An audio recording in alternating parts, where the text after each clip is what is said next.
I'm Lobsang. I used to be the former president of Tibetan government exile.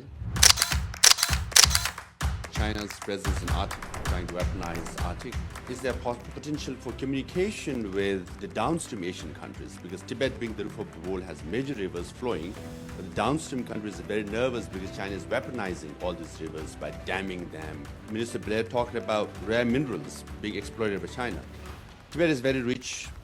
50% of the copper, gold of China, or 75% of lithium reserve is in Tibet. 80% of cotton is in Uyghur region. 90% rare earth is in Inner Mongolia.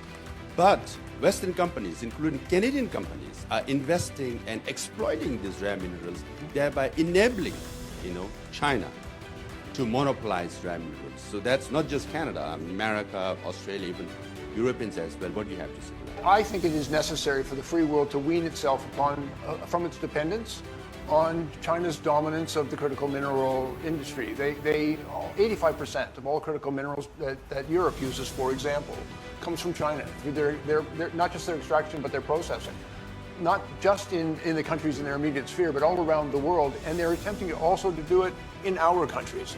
And so it presents a particular challenge for us because when Canadian mining companies, for example, invest in the extraction and processing of critical minerals, there is a very aggressive approach sometimes to pricing in that market, which destroys our business model for those mines, takes us out of business, and then maintains that dominance of Chinese production.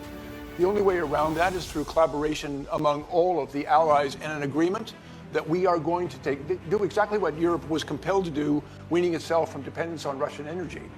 That we need a collective response, that we are prepared to work together and make commitments to each other to create the business model that allows us to wean ourselves from that dependence.